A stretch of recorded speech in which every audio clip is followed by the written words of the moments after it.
Hello world. Frida Reba Darcy and Patricia O'Connor here. Today is our very beautiful outside Super Cypress Saturday. And we've got a smattering of trees about the house, and we've got one in the house here. And we've got various and sundry tools about. Maybe we'll grab our scissors and make our way out to the balcony. It's been a pretty nice day so far. Our weather is acting like it's spring again, and I'm really loving looking at all the little shoots just starting to bubble out, looking like they're all just starting to bubble out all over. That's how I would describe it. I'm starting to see a lot of back buds on this cork bark oak in places where I was starting to think that I wouldn't see back buds. I had considered cutting this whole branch off now that I'd gotten some bifurcation out of there, but lo and behold, we're getting some back buds here and starting to justify all of that lovely existence, and all of these guys are starting to put out new shoots on their ends and new shoots here, which are already starting to get long again, and I'm wondering if I should cut them back to their moment in which they start trying to wind out, seriously wind out. But that looks all really good. Now, we are going to do some cypress related things today, but I also want to show you just a little bit of the wire I added the other day. It wasn't a whole lot. I'm going to be doing this on the buy, not go all crazy at once. In fact, I also want to bring my gloves home from work to keep me from getting totally chewed up by those guys. But I put some motion in that branch on the far end, and it's wired into this one. And there's one or two more like that on the bottom, some more on the other side, but we're starting at the bottom and working our way more up. And I'll probably bring this tree in today, aside from being Cypress Saturday. I don't feel like I have to do all of that all at once, but I can't dilly-dally a whole lot, because as those branches thicken up, it will be harder to put motion in them as they get older. But the parts that I grew this past spring, I've got a little bit of motion in some of them. I didn't put any wire on that in yet. There's definitely plenty of things to be wired on this, but it's got the little shoots coming out on the end. The little red tips are showing us that it's starting to flush back out with and bifurcate back out. I'm really glad to see that. This tree looks like it's bouncing back nicely. Whereas the cork bark oak just seems to constantly flush out new things, while other things are constantly going yellow. It seems like it's a little fast. I don't know. Maybe it's okay. But so yeah, I'm just gonna give you a little look up, and you can see just that it is going great guns. I guess it's probably responding to all the water that we've had. A lot of the trees are, the last couple of days have made up. We've been in a drought for quite some time, as my little Frida's hanging out on her little spot in the sunshine. We've been into a bit of a drought for, probably a couple of years now. Here in California, I think I heard the word mega drought, which I would not doubt. I haven't seen what I would consider to be enough water here as of lately. I worry about our forests and the wildfires that come with all of that drought stuff. But I'm looking at these cypress trees and thinking how nice everything looks. And I hadn't anticipated doing this until maybe a little further down the line. But this little top, this is going to be our new leader. I don't know if it knows it yet, but it's starting to slow down. I think they all are. All of the leaders are starting to slow down. These two guys would eventually go past this light, which is what they did last year. But this leader was doing about an inch a day. I think it finally slowed down. What I would like to do is give it a hint that I'd like to maybe even it up a little bit, give it a little bit more of a fighting chance. It might be time to trim this leader back a little. In fact, I think we're going to do that. That's not going to be by a long shot the biggest chop we're going to make today. In fact, when it comes to chopping this back, I'm not going to go too crazy. I'm just going to do it right over here, probably where the wire ends.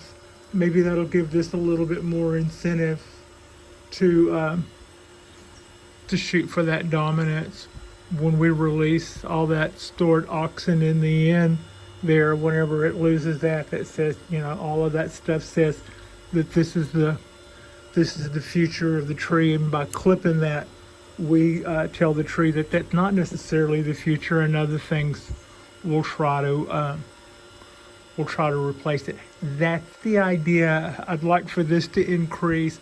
I didn't see any reason to stop the motion of that since it was doing so well, and normally it would also make sense to clip that off after it hardens off. But again, my idea is that if I clip this, I can get this to encourage it to grow faster, harder. And so we're just going to do one of those. And as they say, here I go. Now, that might actually be something. We'll put that in the water for now. So that'll get a little cut paste. At this point, I would probably take one of these shoots and turn it up to be the next dominant leader. But the point is for this not to ultimately be the dominant leader, but for this to. So I'm just going to leave those like they are. This being a sacrifice trunk at this time, and this being our new leader. So that is a little bit of a little mini trunk chop that will just be one of many. I probably won't. I don't see me really doing this again. What I will do is this coming fall, when this is a little bigger by then, I will cut this trunk at a angle cut right in there, and giving that a little bit of taper. And from that point on, this will be our guy. But we will let the tree probably go into its Bald Cypress state at that point. I guess she's up from her nap. She was streaming earlier and chasing things, and her ears were flapping. She was a little wiener dog on high. Yeah, you were quite the little dog on the grounds in your dreams, in your little doggy dreams. But so that's what's kind of got us going on there. And as I stated earlier, as this one goes and becomes our new leader, it will take a position that is its position, which is more centered in here, and that will be a good place for our new leader to come from, even better than this one. So much so that I'm going to give up this 2 years of growth that we have and that the tree has invested in it in lieu of this. But we're not going to do that all at once. This is still working for us. This is just starting to work for us. There's no point in throwing the tree a huge jag. We'll just kind of do it in pieces. But I won't be taking off. I don't think I'll be taking off anymore like that. I'm just trying to give this a shot at being the new top. It might be that this now takes off because of that.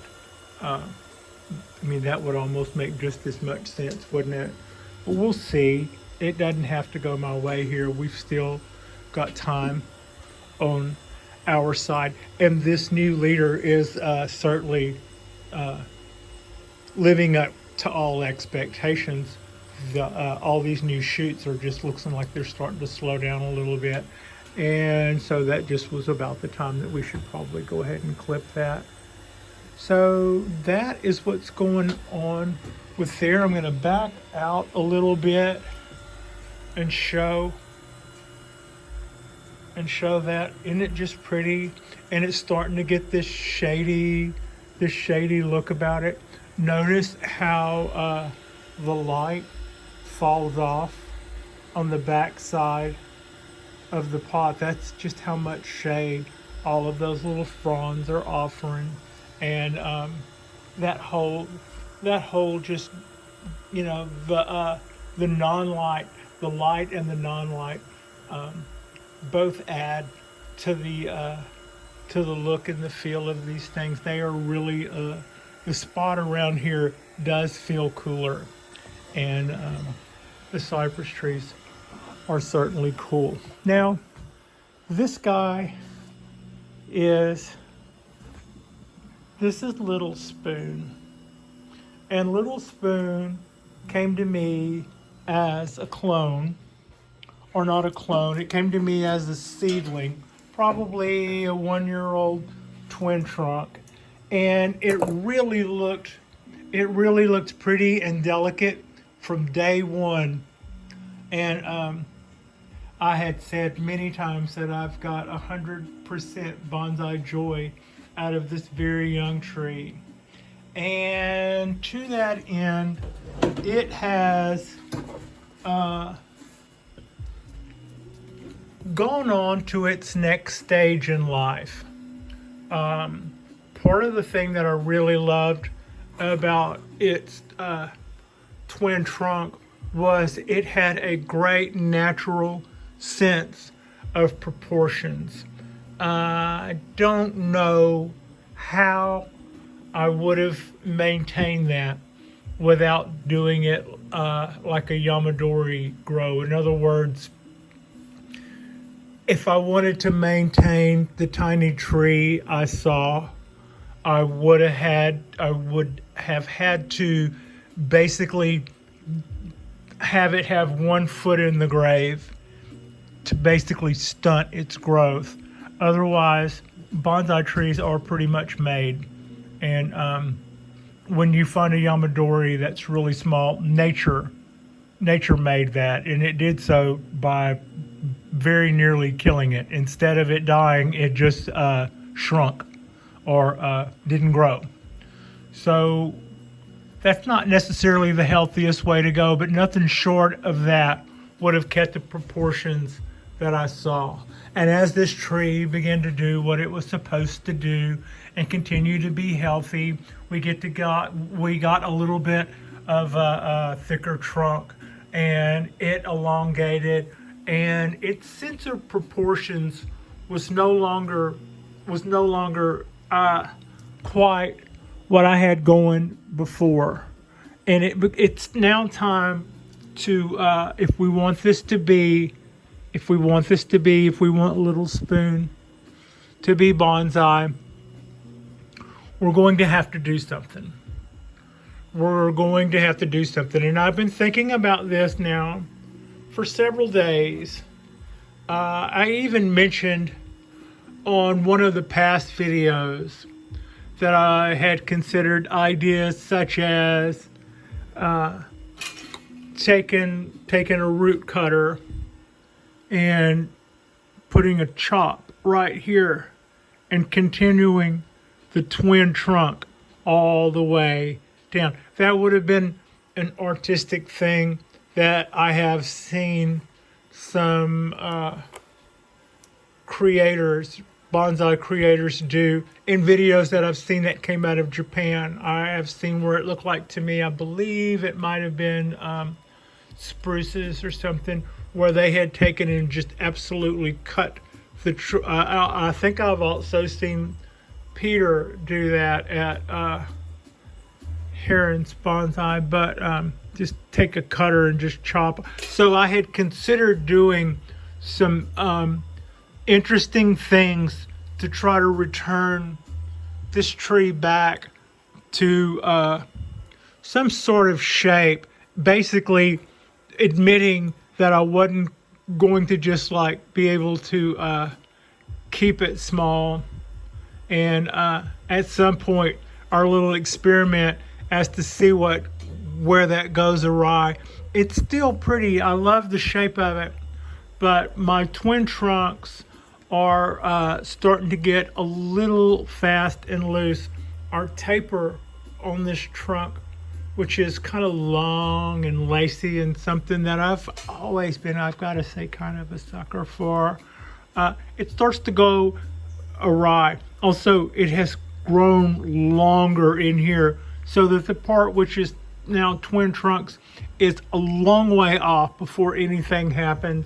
That used to appear farther down here, and it worked better, I think, then when this was also half of the tree, whereas now this is the top third.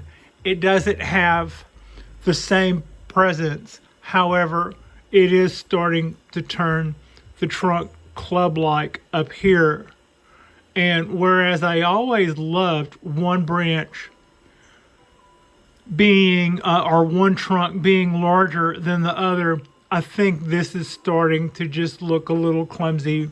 So many ideas, what do we, if I did do that carve thing that went all the way down, that would probably go all the way down to the roots, and I would separate them just a little.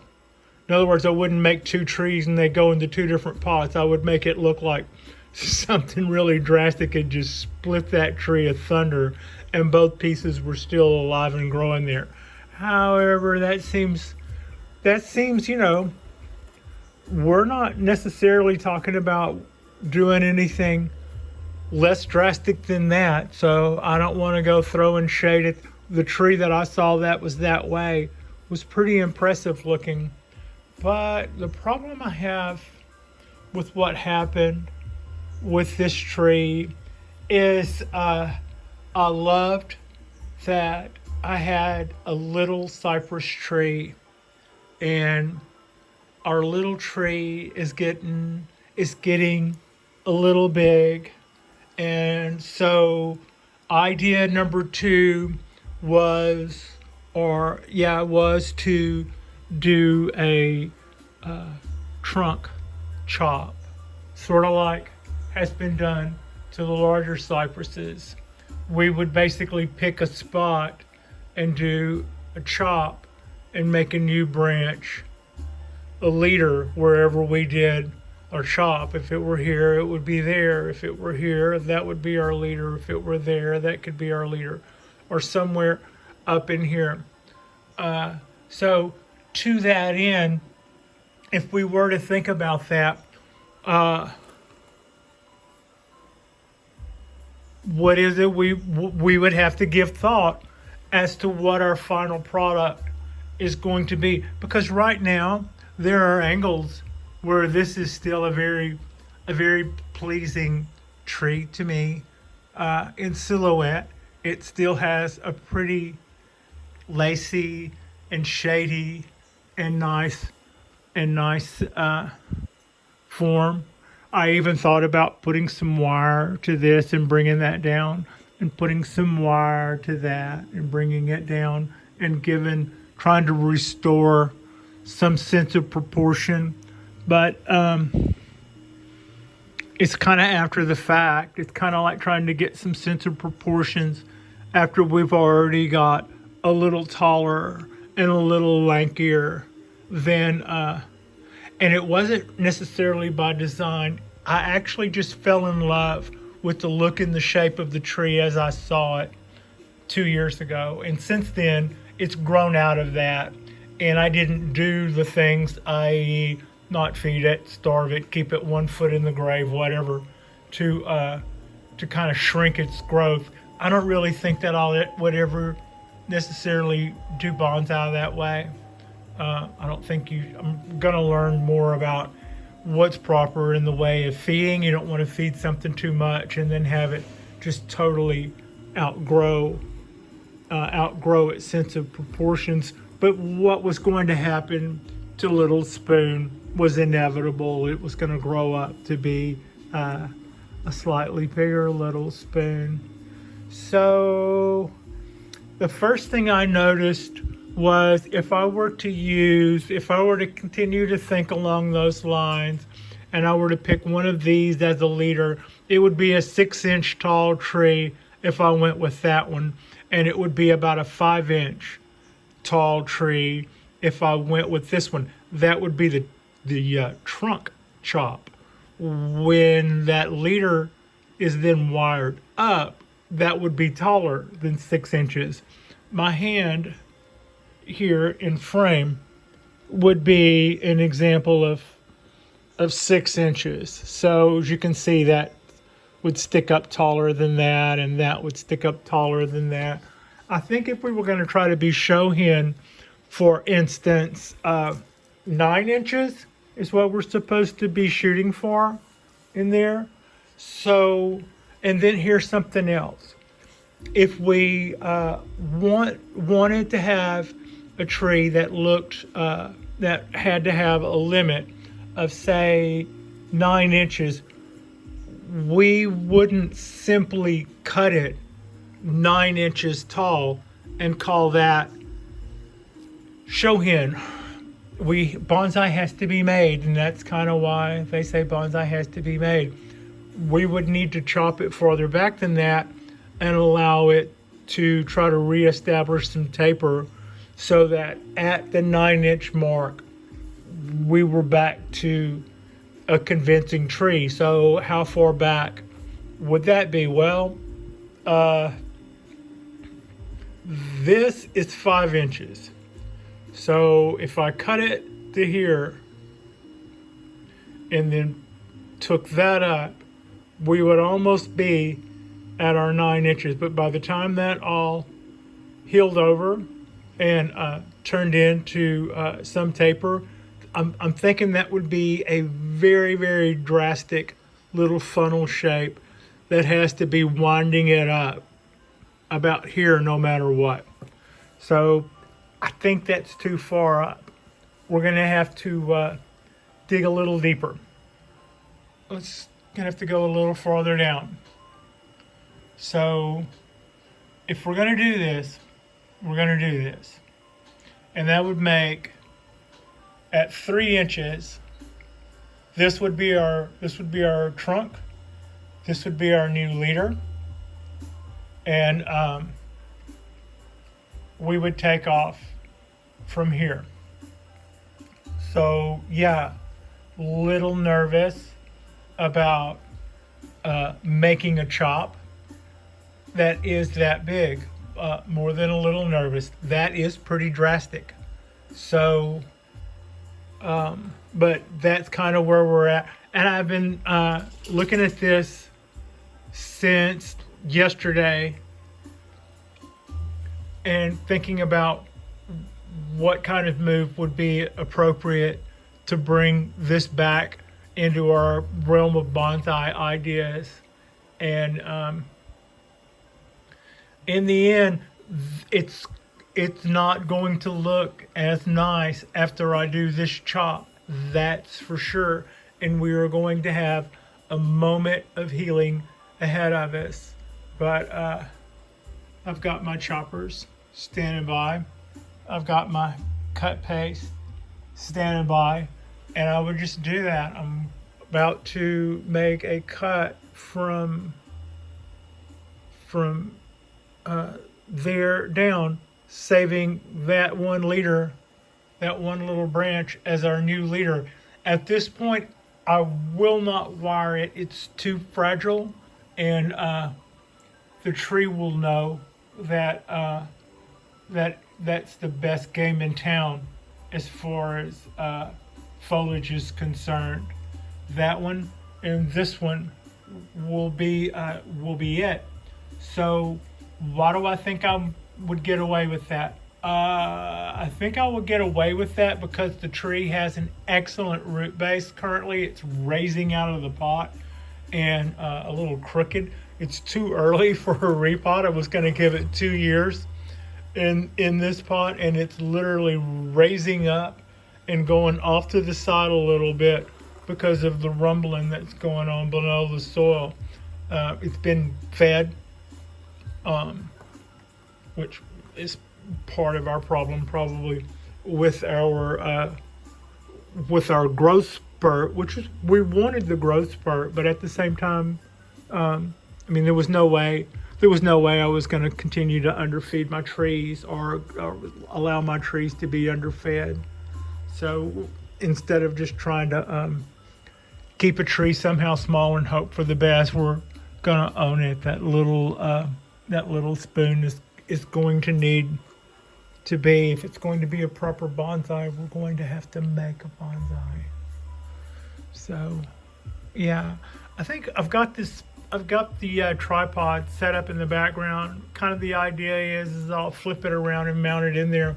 That way I can grab the pruners and the trunk with one hand and the pruners with the other, and be really delicate about how I make that cut. I didn't want to try to do that single-handedly for obvious reasons. I kind of want to have my wits about me. That might actually be a little bit of it. Well, it won't be, not for those guys, but I was going to say you're definitely going to know when you squeeze through this. But yeah, here we go. Bear with me a second while we mount up to the tripod. Boom. And I'm going to give this a quick look and see how everything, that could be a little straighter. We'll do that. All right, so that was the idea. If we do that chop, that'll take us down to 3 inches, which is where our new leader starts. And that will, at the same time, give us room to start establishing some new taper. That'll give the tree room to grow into that. Yeah, here we go. I'm going to try to keep my hand out of the shot, but I really want to be careful where I set my choppers. Make sure I've got them where I want them to be and not. Yeah, okay. I think I could bring that a little bit more down. Boom. So that's it. I'm not going to wire this right now. I am going to throw the cut paste to it, and I am going to throw that in some water, although I've never had success. I do have some rooting hormone, so I'm going to throw this into water right now, like I did that other little clip cutting. And if I wanted, and then at some point I'll rake some bark back from here, put the powder to it, and then my trick for applying rooting hormone is you put that on just before you put it in the soil, and you make a hole with your skewer first. That way you're not wiping all the rooting hormone off, and then you wet your substrate before you go in. That way you're not rinsing the hormone off also. This will have already been soaking in water. We rub the rooting hormone on it. We make our little hole where this is going to go. We stick that in the hole we made in the substrate, which we've just watered, and that's how I basically try to do those, keeping the rooting hormone intact to the cutting, and which is something that I would have gone through in the past, but I haven't had the rooting hormone on hand to do that part of the demonstration. I was kind of lacking, I suppose. But this is the cut paste. It is that wet paste. Lick your fingers, which works if you want to keep the cut paste from sticking to your finger. Lick your finger first. Also, if you want to make the best possible contact when you stick your finger in the light sockets, lick your fingers first. Just kidding, don't really do that. Like different ideas of a great dad. Some are like, no, wait, son. And some are like, no, wait, son, lick your fingers first when it comes to sticking your finger in a light socket. It's all a matter of how we learn our lessons, I suppose. So that is now what is going to happen with Little Spoon. And no, I'm not going to change her name just because we did a big old huge cut. And I'm not going to wire this now. I think it's too fragile and there's too much writing on it. But that will be the idea. And so now I'm going to attempt to get my camera back without turning the video off. If I could do that, that would be great. Okay, so that has got us there. We have today earned our name by doing a little cypress tree woodwork, as it were. A little quick look at our pines. They are all, this one's really happy. This one is really happy to be recovering and has little candles coming out all over it. I'm glad to see that. Also, I don't have to do anything to that because we've done enough. This one is looking to be flourishing and doing really nice. This is our oak. I will probably bring this in for an hour or two this afternoon and throw some wire over a couple of more branches and maybe, just maybe, prune back a couple of those branches that are growing inwards. Just see those as causing problems. If they shadow other things, they can cause dieback. In other words, they don't need to be dominant. They're not going to add or fill in any of our little holes. That we have numerous holes, but certain things help, or certain things, even things that are growing straight up and stuff, that would help right now, but things that are growing inward towards the main trunk and cross everything don't really help us with filling our gaps. So I might do a little bit of trim, but I'll probably throw some wire on just a couple of more branches, a couple of more little lower branches, and maybe every weekend I'll just do that one or two more times. Everybody else is looking really good. We'll probably do I'll do a little bit more of a detailed look on our Sunday drop, and yeah, that's got us for now. Like and subscribe if you haven't already. And what do you think, Frida? What's he saying? What are they saying? There's more than one of them. Anyway, thank you so much for watching, and we'll do another little drop tomorrow on Sunday for our one a day during the weekend. And yeah, thank you for watching.